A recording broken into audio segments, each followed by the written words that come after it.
Welcome back to Tyranny, character creation. Well, today we're starting Conquest mode. This is sort of, All the world has fallen to Kairos, and now the Overlord's eye is on the Tears, our home. The last corner of the world free of Kairos' reign. Two armies, the Disfavored and the Scarlet Chorus, march south from the Northern Empire, the last realm to fall to Kairos a century prior. In the early days of 428, Kairos' armies arrive at the Gates of Judgment, the mountainous border that we Tearsmen so long believed unassailable. Unable to agree on a unified plan of defense, the various leaders of the Tears sit and wait for each other to deal with the conquerors, until it's too late.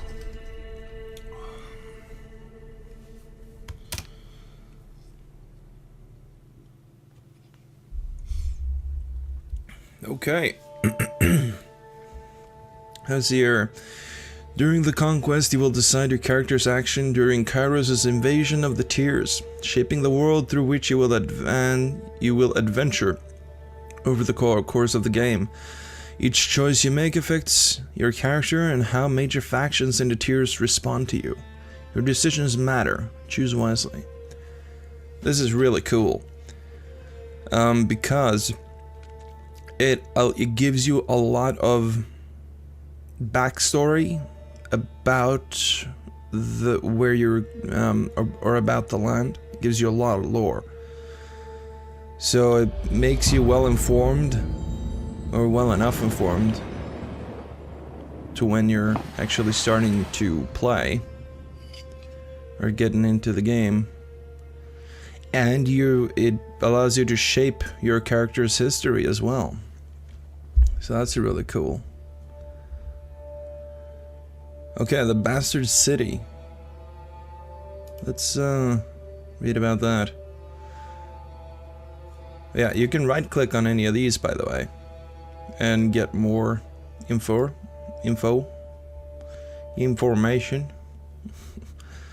Named for its position between two realms, the Northern Empire and the Southern Tiers, the Bastard City and its surrounding lands, known as the Bastard Tier, is a melting pot of cultures and a place of commerce and intrigue. The Tearsmen of the South view the Bastard City as a place of wealth and excess, but to the people of the Northern Empire, the Bastard City is little more than a sprawling slum. The Tunon the Adjudicator, established his court in the Bastard City from his foothold in the Tears. He and his court of Fatebinders impose Kairos' law upon the conquered land.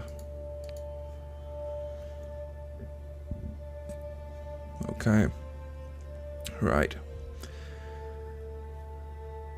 Let's see, the Bastard City stood on the northern border between the Kairos' Empire and the Tears, built upon a natural harbor at the crossroads between the realms. The city was a nexus of commerce.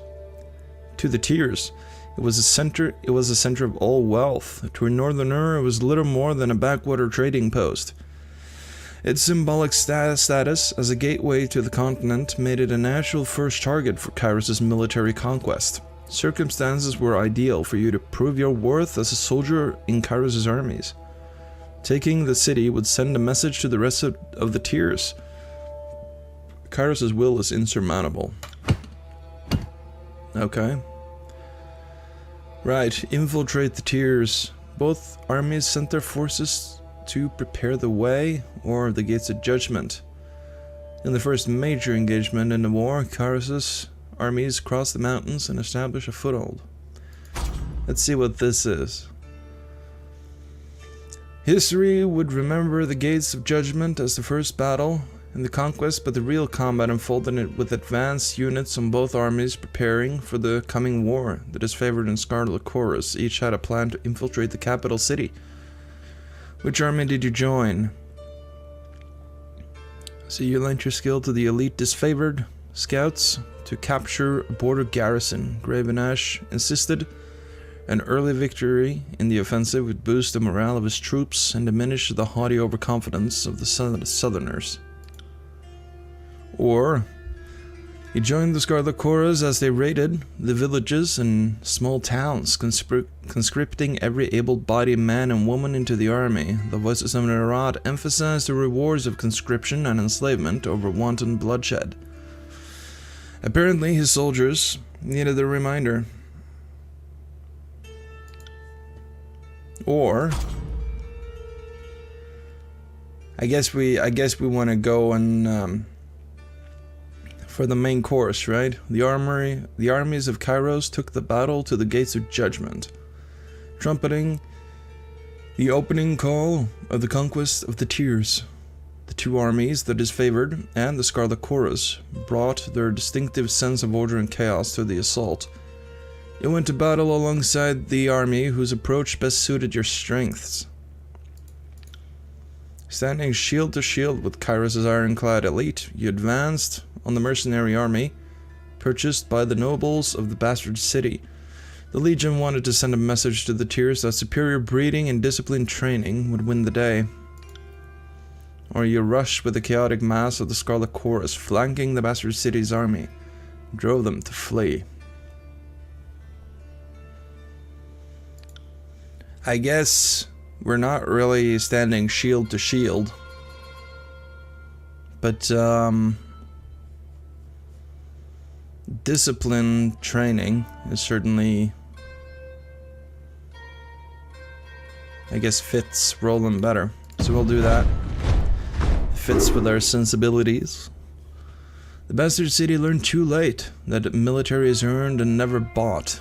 The mercenary army quickly found themselves outclassed by the superior tactics and formation of the Disfavored. Those few who lived to the end of the battle were rounded up, the weak executed, and the strong enslaved to haul the army's wagons on the journey south. So you can already tell that this game is not going to be for the faint of heart. Let's see, feeding the host, or to judge the enemy. I guess we want to be the judge, right? Seeing as we're a fate binder. Let's see, the soldiers of the Tears fell by the hundreds, and Kairos' armies could not agree on how to handle what few survivors dragged their feet back to camp. Befitting your role, the commanders turned to you to decide the fate of those who occupied the prison pens.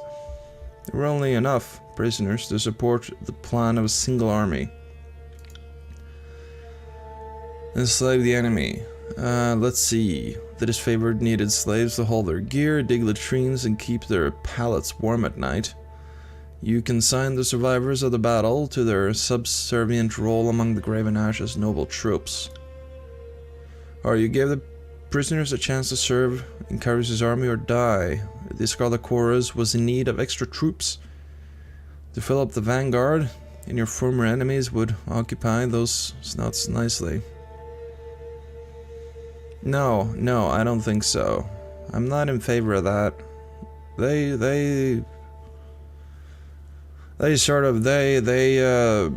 threw their lot in with the bastard city, which was folly, and now they're toast. I do feel bad about about sending them to be slaves for the Disfavored, though. Like, that's kind of rough. Let's see what this is. I'm chickening out. Feeding the host. Against the most optimistic projections, the Disfavored and Scarlet Chorus made short work of the local defenses. They did so well that the armies quickly outpaced their supply caravans. Troops were plentiful, but food was scarce. You had only time to execute one plan to secure provisions. You authorized Disfavored troops to confiscate food and supplies from traveling merchants and from traveling merchant caravans. The Tears had already spent ignorant centuries glutting themselves outside Kairos' law.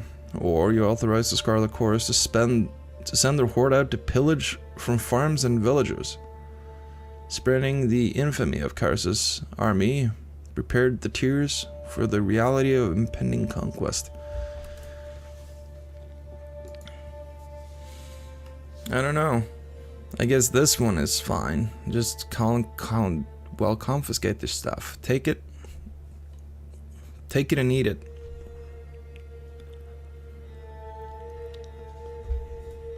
Sure. Alright. At least I'm not enslaving anybody. After raiding the wagons of unsuspecting caravans and securing days' worth of provisions and supplies, the disfavored found a cache of goods behind a hidden panel. They confiscated potions and elixir bound for secret contacts within the bastard city. The whole filled the disfavored larder with provisions for the following year, and denied defenders of the bastard city supplies that would desperately be needed in the siege to come. Fuck yeah, man. Okay, taking the bastard city. The armies of Kairos amassed around the bastard city, the bastion of the tears to fall, the first bastion of the tears to fall. Both armies longed, to storm the walled outpost, the Scarlet Chorus howling for plunder, and the disfavored forming an unbreakable shield wall. Your prowess on the field of battle had carried them this far, but there was one more step before total victory. Both armies had inspired schemes to take the city. Which did you support? Assault the main gates. This gives us an ability. You joined the disfavored vanguard in a direct assault upon the city gates. No fortifications would stand before the unstoppable legion. This gives us warrior's respite, which is 1 per encounter, so 1 per fight, and we can reduce. Let's see. Stand your ground in the face of defeat. During this time you will regenerate health rapidly, but your damage is significantly reduced. I see. I thought that was take less damage, but no. It's self. Alright. Plus 15 health every 3 seconds for 12 seconds.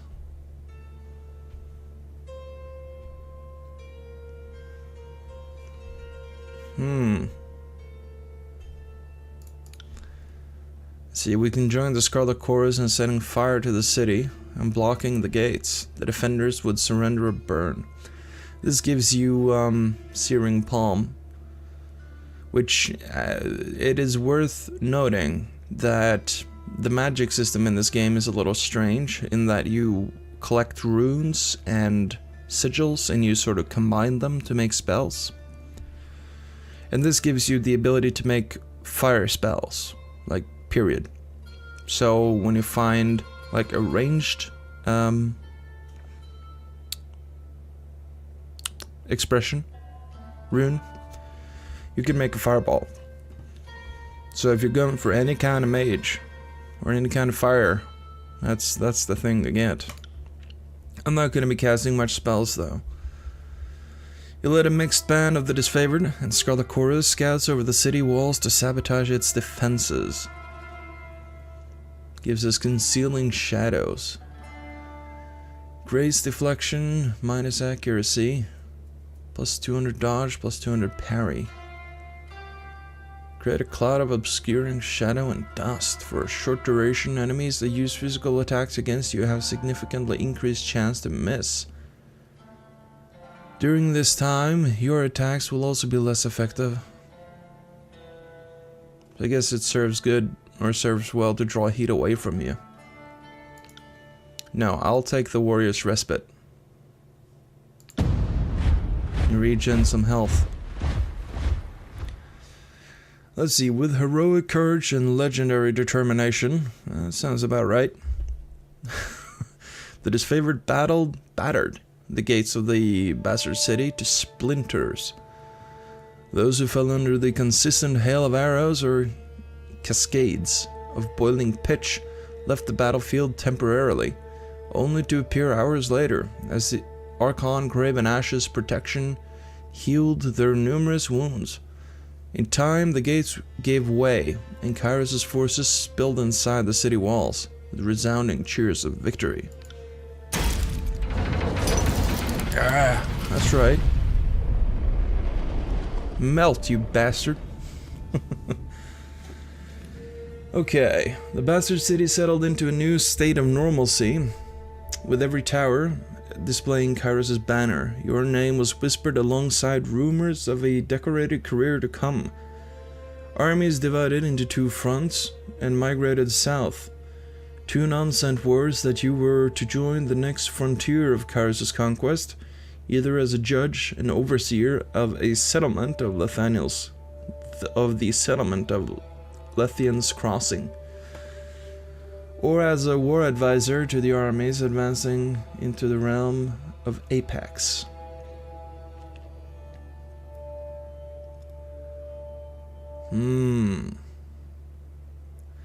Let's see, deposits of iron made the settlement of Lethian's Crossing a strategic war asset.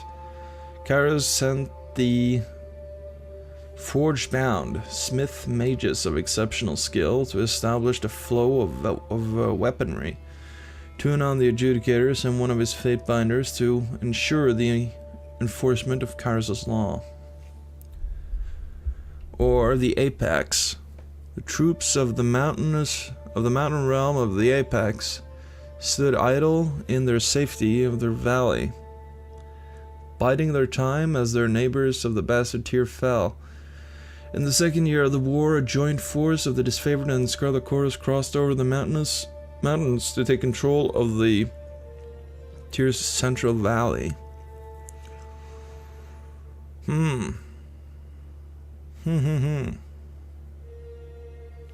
What would Roland do?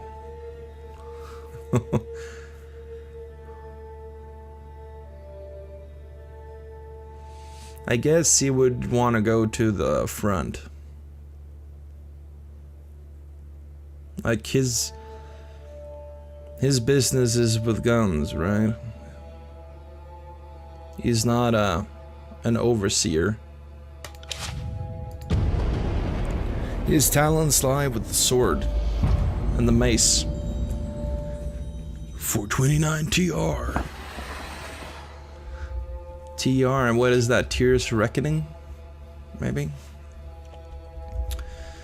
The Apex. The mountain nation of Apex, ruled for generations by the Queen of House Vendrian, stood at the heart of the Tears. No army could bypass the landlocked realm without leaving their flank exposed to attack. By the second year of the war, the Disfavored and Scarlet Chorus had pushed deep into the Tears. Elements of both armies were dispatched to conquer Apex. Tunon assigned you to accompany them, tasked with bringing Kairos' law to the territory, as well as keeping an eye on both armies. Okay. Denial of Strength. A new school of mages presented problems and opportunities. Or, the Battle of Edgering Pass. The Disfavored sent most destructive ally to crush the Edgering Fort. Cairn, Archon of Stone, buried the stronghold under an avalanche triggered from the surrounding mountains. The Scarlet Chorus were promised captured enemies for recruitment, yet none survived the onslaught. The Chorus demanded compensation. You fucking babies. You congratulated the Disfavored for taking the pass without risking the lives of Kairos' loyal servants. At this stage of the campaign, it was vital to use any advantage that would mitigate any ally losses. Or you upheld the Scarlet Chorus' claim and demanded that the youngest Disfavored scouts join the Chorus to settle the debt. No, there is no debt. It was a lossless victory. Let's see what this here is, though. Denial of Strength. A school of water mages loyal to the Tearsmen posed a substantial threat. The Disfavored wished to annihilate the school, while the Scarlet Chorus insisted on capturing the mages, wishing to learn their craft. He sided with the Disfavored. All mages had a chance to surrender before the war, and trying to capture the enemy would lead to needless losses. Or you sided with the Scarlet Chorus, ordering the mage elders to mage elders taken alive for negotiation. Or, no, interrogation. God damn it.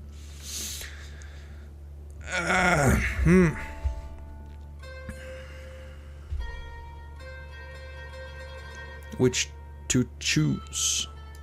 Which to choose? Let me think.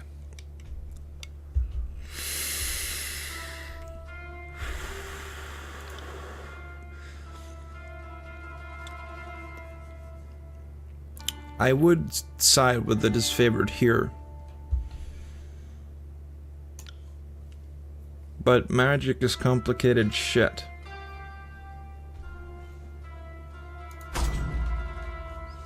I think this is a clear-cut thing, right?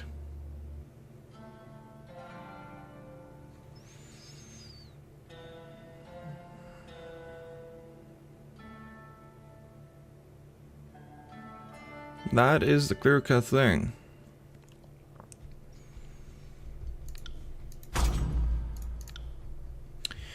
I guess this is more significant though, right? So yeah, I decided with the disfavored, all mages had the chance to surrender before the war. Trying to capture them led to, right, so we slaughtered the mages. Jesus. He granted the disfavored the honor of killing the Tidecasters, as they called themselves, and carrying the Archon of Stone was dispatched to lay waste to the mages. The nearly indestructible Archon slew the school's champions in one glorious and bloody battle of magic. The Scarlet Chorus dispensed with any celebration, observing that perhaps Cairn should have left something alive for the Chorus allies to interrogate. Sorry, mages, you were a threat. Now you're not. Poisoning the well. Poor communication led to the gruesome death of disfavored scouts. Or a captive captain. Kairos' forces debated over the fate of an enemy captain. Yeah, that seems more important. When Kairos' forces captured a celebrated enemy hero, the armies bickered over his fate. The disfavored wanted him set free to convince his peers of Kairos' mercy. The Scarlet Chorus wanted him flayed and staked as an example. He agreed that the disfavored plan sent the enemy captain back with a message.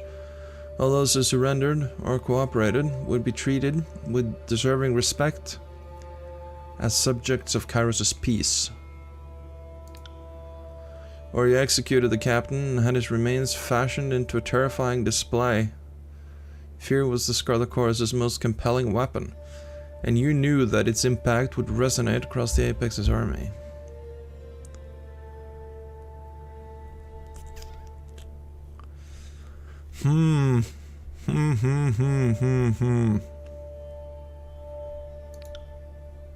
I don't approve of the gruesomeness of this. I don't want him flayed, for God's sake. But sending a hero back to his thing, I guess we're sending him back sort of with his tail between his legs.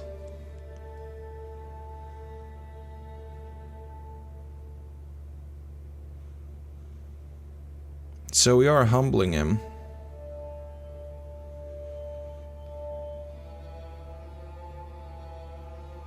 Do we give him the chance? Let's read this thing here first. Poisoning the well. Hoping to break the siege, the Scarlet Chorus agents poisoned the Apex water supply in secret. Days later, uninformed disfavored scouts died of illness. Outraged by the failure of communication, the disfavored demanded that the Chorus agents be turned over to them for punishment. He upheld the charges, ordering the Scarlet Chorus' agents to delivered to the disfavored. Justice would be served at the risk of seeding discontent between the two armies. You denied the complaint. Tragedies happen in war, and the act was not targeted with intent at the disfavored. The reality was more honest than the satisfaction the disfavored so wanted. I'm tempted to side with the Scarlet Chorus on this thing.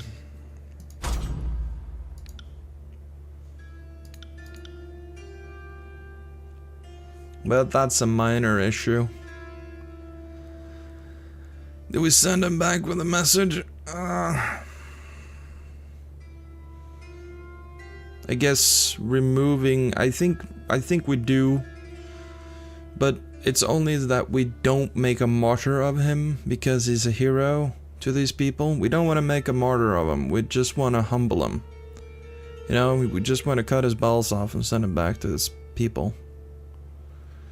Let's make him a eunuch and send him back. Shocked by your clemency, the enemy captain vowed to deliver his message in full and paid his respects before departing for his encampment. Though typically more uncompromising, the disfavored praised your innovative thinking. The Scarlet Chorus despised that they viewed what they viewed as resources wasted, only to release a known enemy back into the wild. Well, they're one to talk, right? But yeah, that won't make sense for a while yet. I've played this game a little bit, but I haven't beaten it. Just so you know, this is not a blind playthrough by any means. See, the fall of Apex. With the defeat of Apex an inevitability, the armies of Kairos met to discuss how to put an end to this stage of the conquest. Both armies agreed to send an offer of parley, along with their acceptance. The enemy requested that you appear in the meeting. Word of your fair dealings had apparently spread to their ranks. How did you orchestrate the surrender of the realm of Apex? Through days of meditation, you negotiated the surrender of the valley to Kairos' forces, putting an end to further bloodshed. Or taunting the Queen of Apex into striking you under a banner of truce. You baited the Queen of Apex into a duel and slew her, frightening her vassals into submission.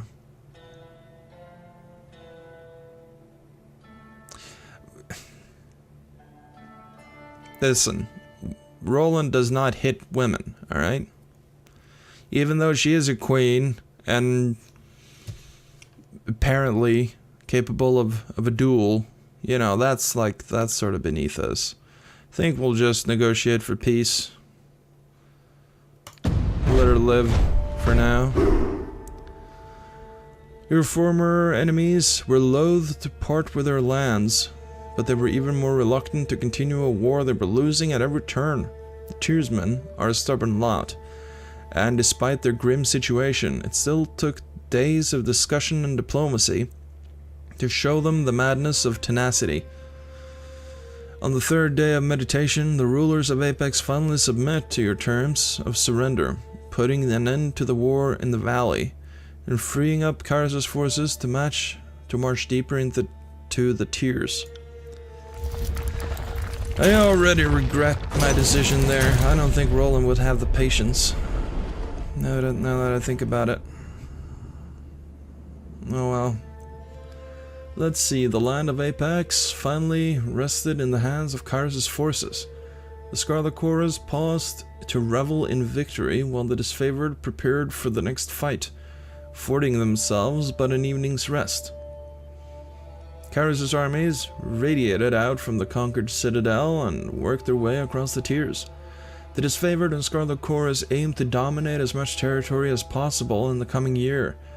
Your distinguished reputation in Kairos' military left the choice of your next destination yours to make. Azure. Kairos dispatched the Archon of Stone to subjugate the nation of Azure. Or a stalwart, with its easily defended position and rich military tradition, the realm of Stalwart was the most formidable realm of the Tears, or the Vellum Citadel. Kairos' conquering Greek gaze fell upon the Vellum Citadel, its treasures, its knowledge, and its secrets. I don't think the Vellum Citadel is really for us. We're more of a warrior. What is the nation of Azor?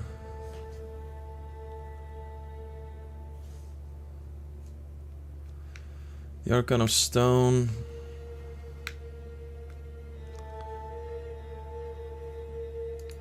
Or we could go with Stalwart, which is down there.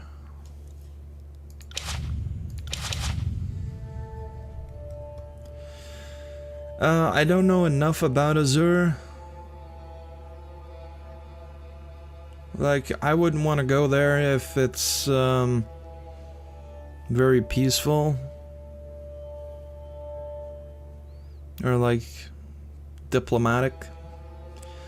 Let's go to Stalwart. We'll finish this. Have a look at this impregnable fortress of theirs.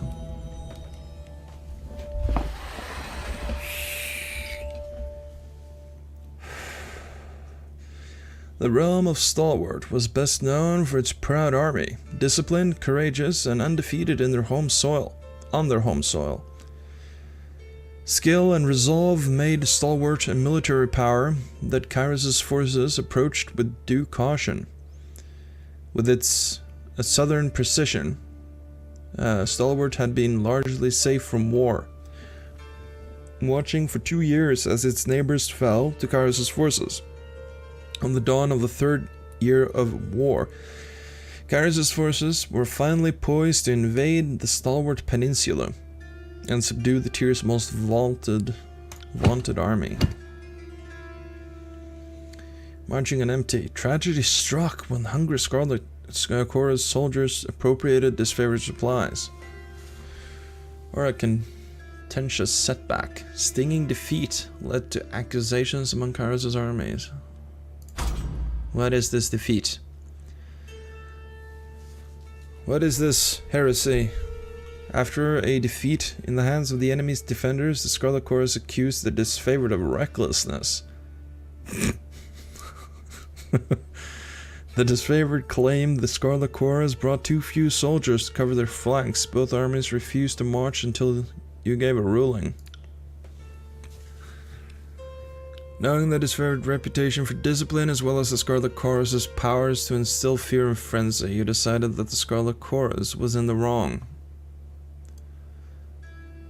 Yeah, they're not reckless. Lacking proof that the Scarlet Chorus recruits were negligent, you punished the disfavored commander for his failure and for bringing charges without evidence.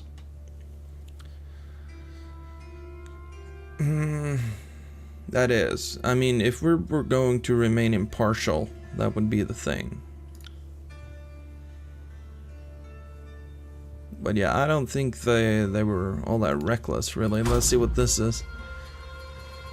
Marching on empty, the Stalwart defenders burned their crops as they retreated, leaving invaders little to forage. Starving, the Scarlet Chorus mob raided from the disfavored well-maintained supply lines, incurring casualties on both sides. He ordered that the thieving Scarlet Chorus soldiers be spiked for their front.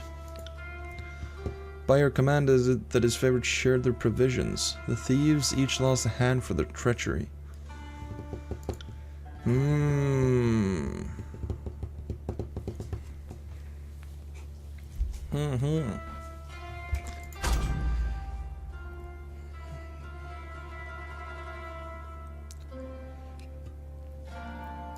I mean, this is more important, I think. Clearly, this is, I mean, logistics. Who has time for logistics? I mean, I don't think Roland has a head for logistics. Right, I'm gonna side with the disfavored here because they're disciplined. They're not reckless.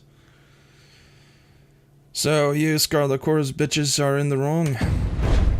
The Scarlet Chorus were nonplussed to receive some censure, but aghast that the disfavored would not share in the blame. Well, that wasn't really an option. The soldiers hurled venomous accusations your way, challenging your impartiality.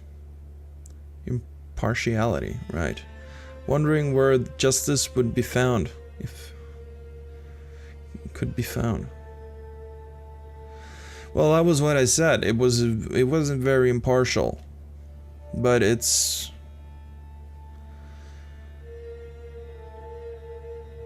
You know...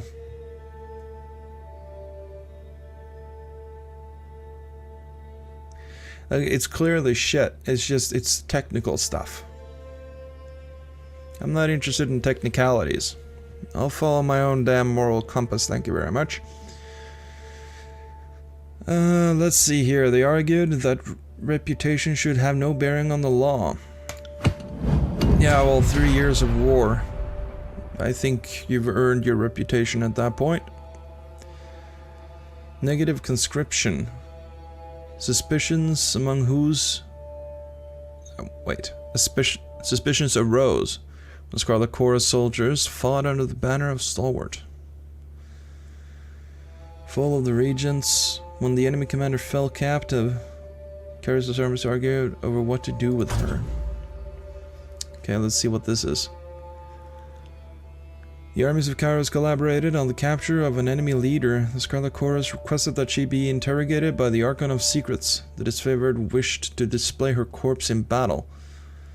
Since stalwart defenders were refused to surrender, a gesture was needed to instill fear. No, I don't think so. I think we would rather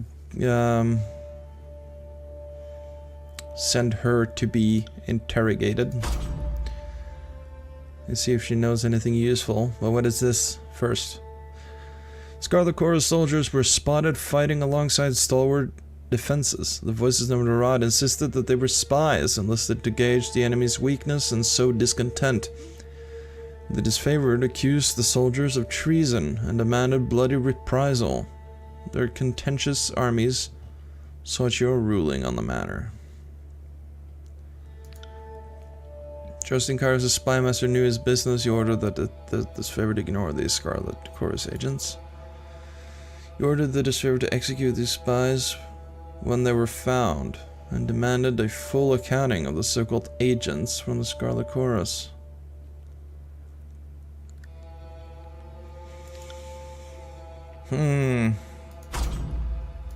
Tempted to side with this.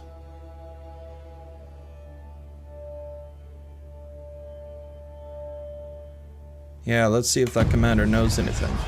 Like so many enemy prisoners, the stalwart regent vanished inside the voices of Narad's tents, never to be seen again. Her screams were the only evidence that she had ever passed through the camp, and those went on beyond what most considered possible. When at last she fell silent, the voices invited you inside. There was no regent to be found, only a map which the voices had marked with hasty scrawls, marking supposed weaknesses in the enemy's defense. Well, that left a bad taste in my mouth. At least we got something useful out of it, though. Let's see. The Edict of Storms. The disfavored carved the slow, steady path through the heart of Stalwart and surrounded the enemy's massive fortress. With the main bulk of their forces defeated, the enemy leadership retreated into their mighty fortress, content to wait out the war. The Overlord answered this impotence with an Edict of Storms on the peninsula, a devastating spell that would endure for as long as the cowardly hearts of Stalwart's leaders persisted in beating. Let's see, pleased by your efforts, Tunon deemed you the proper representative to deliver Kairos' edict. Aside from being given a 3-day window to read the edict, you received no further instruction. What is an edict? Kairos' most powerful magic is that of the edict, commandments cast upon whole regions that can control and destroy man and nature alike. Once cast, an edict can rain fire, wither crops, demoralize cities, usher in endless night, or do whatever it takes that Kairos envisioned. No known force, magical or mundane, can stop an edict. though each edict is often worded to include some condition or contingency that will see its end. Some edicts have been short-lived, delivering days of wanton catastrophe, just as many have lingered for centuries.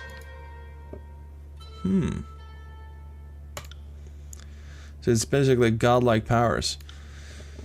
Given no warning. Agreeing with the wishes of the disfavored, you proclaimed the edict at once, leaving the enemy no time to react. Stalwart had ample opportunity to surrender for several years. The time for mercy was long gone. Or in an attempt to ingratiate themselves with the people of Stalwart, the Scarlet Chorus insisted that warning be sent to the towns and villages so the people may prepare for the horror about to descend on them.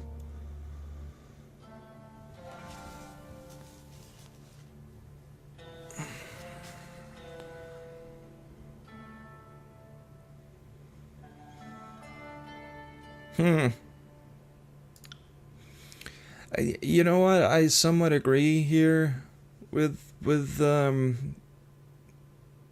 the time for mercy has gone, but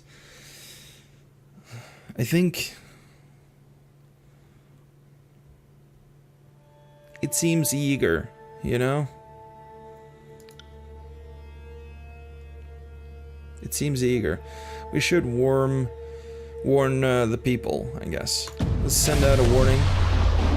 Kairos' wrath was intended for the cowardly regents of Stalwart, not those unfortunates swept up in the calamity of their leadership. A warning in advance of the spell would give locals time to prepare for the devastation to come. You were content to let punishment fall on the innocent as lightly as Kairos' will allows. Comforted that you might yet spare lives, you broke the seal of Kairos' Edict of Storms and read the Overlord's incantation. Oh. Cool. Let's see, the clear skies departed as you read the final words of the edict. A flurry of wind and rain whipped through the rolling plains and craggy canyons, turning rocks, uprooted trees, and hapless soldiers into hazardous shrapnel. Holy shit. Soldiers into shrapnel. Wow, that's an image. Yeah. Armed with a measure of foresight, you were able to remove yourself from the area before the storms grew more violent.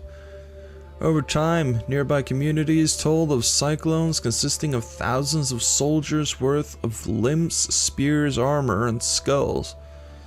What's more, the weather showed no sign of dissipating.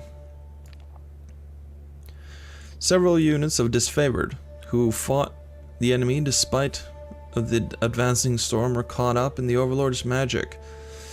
The few survivors regrouped and nursed their wounds. Their failure to topple the Stalwart Legion shamed them into believing the dead more fortunate.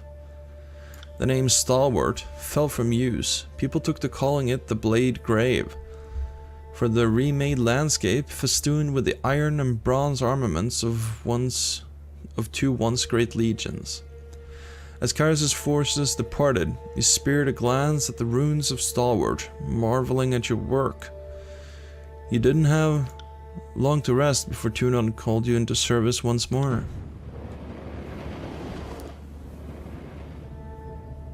Really? Oh, Conquest completes. You have reached the end of Kairos' Conquest. You wish to continue or erase your progress? I think we'll continue. Thank you very much.